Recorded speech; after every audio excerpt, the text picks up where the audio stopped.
Now let me tell you why we absolutely have to win this election and why we need to make sure the Senate and House remain Democratic. First, it's about this war. This war is the biggest foreign policy mistake in the history of the United States of America.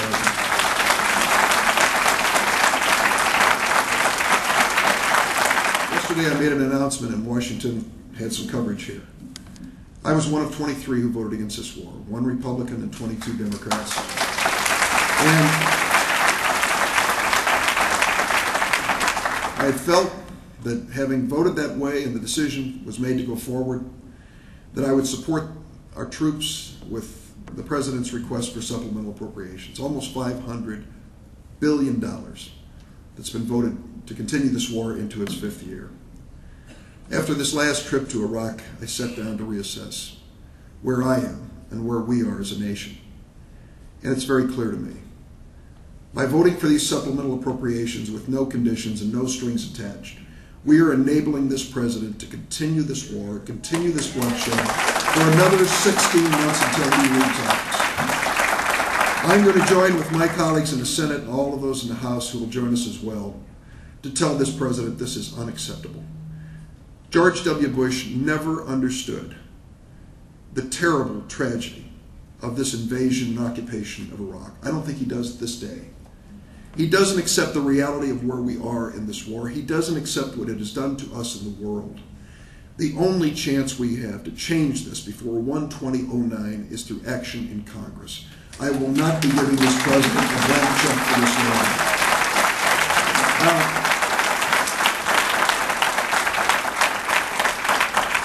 Yesterday, something historic happened in the House and the Senate. Very small articles in the paper, but I hope you'll go back and take another look. Yesterday in the House and the Senate, the Democratic leadership passed the most significant assistance to college students in America since the passage of the GI Bill after World War II. You know what kids are up against these days? If they're lucky enough to be accepted at a great school, they end up with a great debt. And they carry that debt for decades. The student loan companies, unfortunately, Sallie Mae and the others, have become rip-off artists for these kids with terms and fees and interest rates that are unconscionable. Here you are, 19 or 20 years old, worried about whether or not you can stay in school, and they put a paper in front of you and say, sign this, and your tuition's taken care of for another year. How many of those students and their families sit down and pore over the details? How many of us read the back of our credit card statement this month? You know, the fact is we don't. And these kids end up saddled with unconscionable levels of debt. I just went to meet with a couple students at school here in the Chicago area. Asked a junior, private school, how much debt do you have so far? She said $35,000. I said to the senior, how much will you have when you graduate? He says $50,000. $50,000. What are you going to do next? Oh, graduate school, law school. I'm thinking to myself, how will this end? This bill cuts the interest rate on student loans from 6.8% to 3.4%. That is a dramatic cut. The one thing that's already been said to me this morning, and that I hear everywhere I go, is when in the hell are you going to start fighting in Washington? When are you going to stand up and start fighting? Well, I can tell you this. We are fighting, and we need to fight more. We need to take this battle to this president and the Republican Party. We know what America wants. America wants to see an end to this war, an end to the killing. 3,752 of our best and bravest sons and daughters have died there already.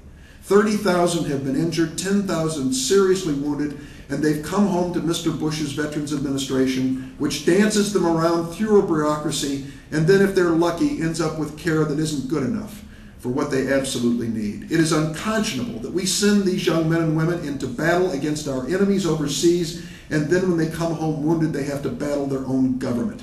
We're going to change that. That is worth the fight, and we're going to do it. And we're not going to be able to do what we want to do with health care. This president won't let us. He believes, let the market have its way. Children's health insurance, a program we started 5 years ago with 15 million kids across America with no health insurance. We said, let's give some money to the states, let them come up with plans and programs and some resources to make sure that children have health insurance. And so, in the first 5 years, 6 million of those kids received health insurance. Now we want to expand it. It's another Democratic initiative to 9 million kids, still short of the 15 million that we should be covering, but move it up to 9 million, and the President has promised he will veto the bill. Why? The President says it's not fair to private health insurance companies.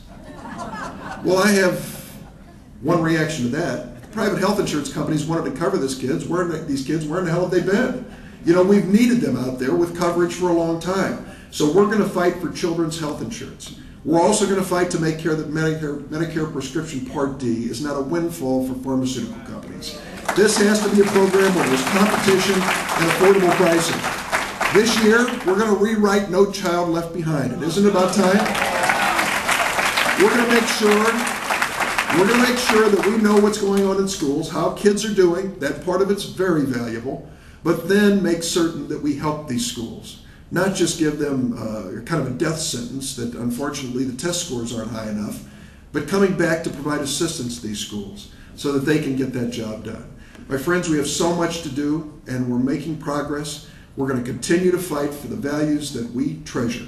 And I hope that as we get into this 2008 campaign, that we will gather together as we have this Saturday morning, understanding that there are an awful lot more of us out in these suburban towns than we ever dreamed.